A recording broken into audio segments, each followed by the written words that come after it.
So I grew up with a single mom my whole life. I was an only child. I didn't have any brothers or sisters growing up, so I noticed there was a program, Big Brothers Big Sisters, when I was in, I believe, the 3rd grade.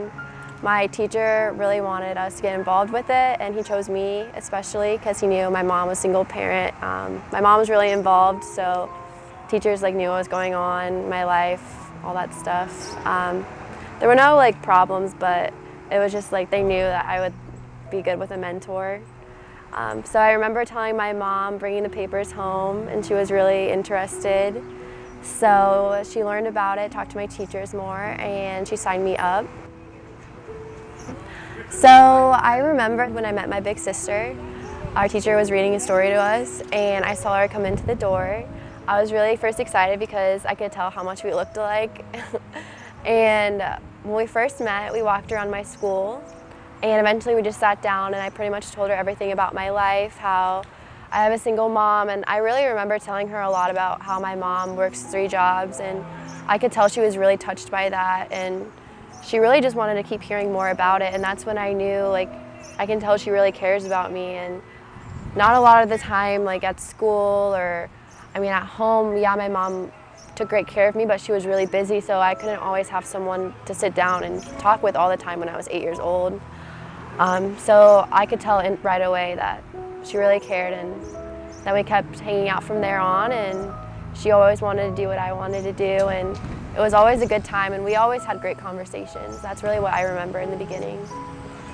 So when we first were matched, I would say she pretty much just said let's do whatever you want to do. And so in the 3rd grade, I really loved to play tetherball outside on the playground at recess.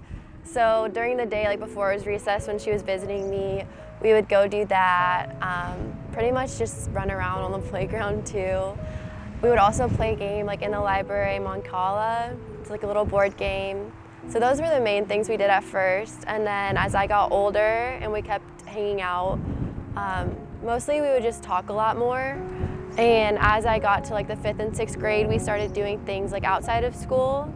So she went out of her way to sign paperwork and get involved in all that stuff to make sure she was allowed to take me out of school. I remember I was in the 5th grade and she took me to a Hannah Montana concert, and it was just the best day ever. It was so much fun, and that's when I really started to realize this is gonna go beyond school. She's always gonna be in my life because that's how much she cared. And then I just started getting more and more close. As I got to middle school, she was always at my cheerleading games and events like that, but at the same time my birthday parties. And more towards high school, we would start getting lunch together and coffee, mostly just keeping in touch on what's going on in our lives. And she was always there for support for me if I ever had a question or anything like that. And now in college, I don't live in Bloomington anymore, but we still talk on the phone all the time. And with situations that come up in my life, she's one of the first people that I ask for help with, which is extremely blessing. It's a blessing. I would say she's just a second mom to me, no matter what it is. If I need advice or just support at any time, she's always been there, and she never disappeared. So she always stuck through the times with me. I don't know, there's so many situations where I've been in and she's helped me.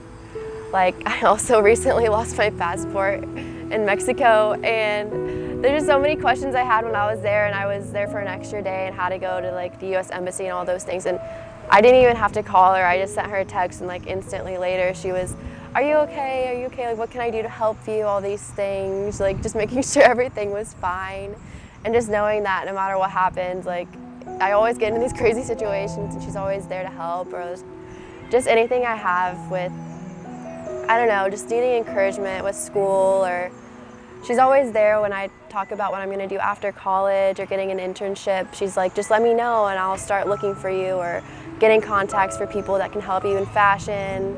Just, I don't know, just always really, really great to have. And just the love between us is very, very strong. I don't know if a lot of people expect that going into it, but it's really like having a second mom. I would say whether you're helping this organization by giving funds or by giving your time, still both are extremely meaningful and can definitely impact many kids in their lives forever. I would say there's many situations and obstacles I haven't been able to overcome without Danelle in my life, and just the constant encouragement to know that I can go to college and I can get through certain things, and I am where I am today because of her. I think it's just very, very important. Even if you can't donate, I think just donating your time or even spreading the words for those who can involve their time in this organization is definitely going to be meaningful and help this company grow in the future.